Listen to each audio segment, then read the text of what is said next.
Well, it's December 6th right now. It's Monday night. This is Wednesday is the last night of muzzleloader here in Wisconsin. As you can tell, the wind is just brutal. Hopefully you can even hear what I'm saying.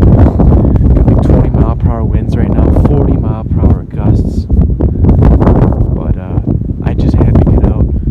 It's like 25 degrees right now. The wind chill's like 10 degrees. By 4 o'clock, it'll be 21 degrees. The wind chill will probably be close to zero by then. This is the coldest day we've had this fall. Tomorrow looks even better. I'm not sure if I can get out tomorrow, that's why I'm out here tonight. Tomorrow the winds are supposed to die down, but it's still supposed to be really cold. Right now I'm hunting from the ground. I usually don't hunt from the ground much, but I didn't want to be up in a tree, blowing around, freezing my butt off. I'm cold enough on the ground right here. I'm set up over a little micro kill plot. I got a huge 4-point buck. He's a 4-year-old. I'm gonna shoot him if I see him. I've had like 3 or 4 years of pictures of him on a food plot over there that I hunted last night. It looked like he was coming from this direction, either coming out here or coming out through the plot and then working his way back that way. He could be coming out. I have a trail right here. I'm not gonna be able to shoot at that if something kind of wraps around right close to me here and goes into this food plot. I'm just hoping that he comes out through this plot, because I had pictures of him last year during daylight, late season, on that trail right there that goes out towards more food plots. This is just a clover plot, just a little pass-through plot. Anything that comes into here should be in and out of here in a minute or less. So I should have no problem getting out. All the main core area of food plots is all behind me. I didn't want to hunt that tonight because I hunted that this weekend, and there's just been a lot of does over there, doe and 2 fawns. But like I said, anything could come out. There's a pretty low chance something could come out in here. My wind is all blowing towards this direction. I had to walk through I walked along the edge of the plot there to get here. I didn't want to set up on that side because my scent would be blown in the plot. So if anything comes out, I'm gonna have to shoot it before it gets to the edge. It might pick up my ground scent right there. I have a trail camera on hawk scrape right here on the edge.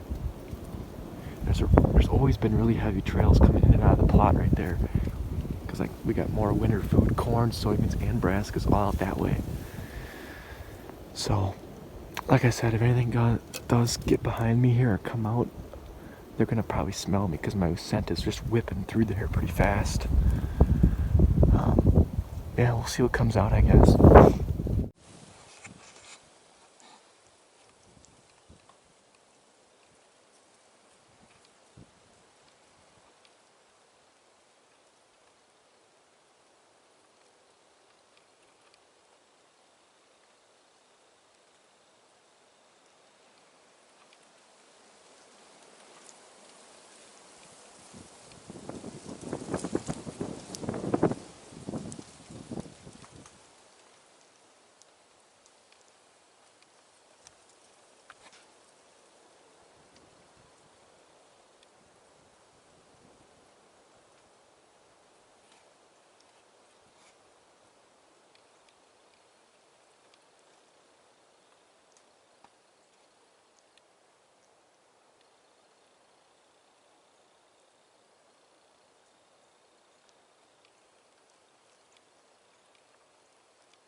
Well, that was a rather good hunt for me, honestly.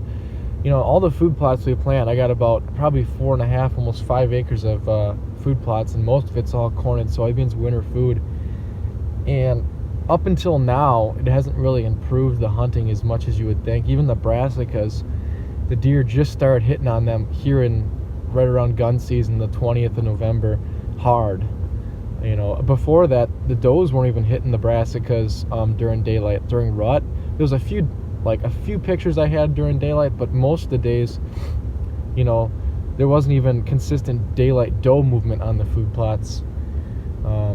They were probably just, you know, being chased too much by the bucks or whatever, but during rut. But yeah, that's probably honestly one of the better hunts I've had this year. Just seeing, I actually saw 2 of them. I only got one on video because they trotted through the plot so fast. I'm surprised I even got footage of. I think what happened is the first one stopped at my ground scent, and the second one was just, you know, just standing there behind it. The first one was out of frame, kind of on the ATV trail where I had walked. Thankfully, they didn't spook, you know, and snort. They just worked off towards the food plots, I think. But I think the first deer, the second one I saw is either a really nice 1.5-year-old. I'll put up some pictures, or he's just a small 2.5. He could have been like a spike, like a really small spike year 1. That one's a little bit bigger. That was the one I had a little bit of video of. But the first one looked a little smaller. He looked like a little. I got like 2 1.5-year-old 8-pointers, and he was one of them.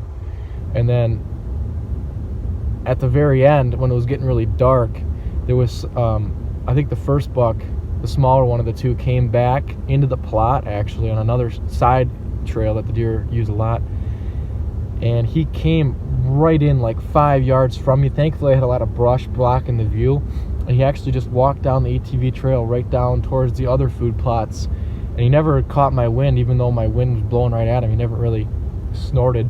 He could have smelt it and just took off running. I don't really know. It was getting really dark, but I think I might have got some video of that when it was really dark. But anyways, that was I'll call that a successful hunt. I'm just glad I saw some bucks finally right around this time of year. Is basically from here on out, our property is going to be more and more attractive to the deer, but harder and harder to hunt because there's just going to be so many deer out here eventually. I'm only going to have like a one and done sit on each food plot because it's going to be hard to get out without spooking these deer. Anyways, too bad that big 4-year-old wasn't, you know, following them out. You know, I was really hoping that he would poke his head out right at last light, and it just didn't happen. I pulled the card. I pulled those 2 trail cameras I had way back in there. I hadn't hunted that area, that specific food plot, the whole year. I don't really hunt that. I got to stand further out, way up in a big willow tree, but I didn't want to hunt that tonight because it was so windy. But those 2 trail cameras I pulled tonight, I haven't checked those since I set them up in September, so I'm really excited to see what was on that. So I might be able to get out tomorrow night, I'm not sure, but Wednesday is the last day of muzzleloader, and then we'll just be in the late season bow. So I'll be out there in late season bow quite a bit this year, and couple different properties, especially here. So yeah, thanks for watching.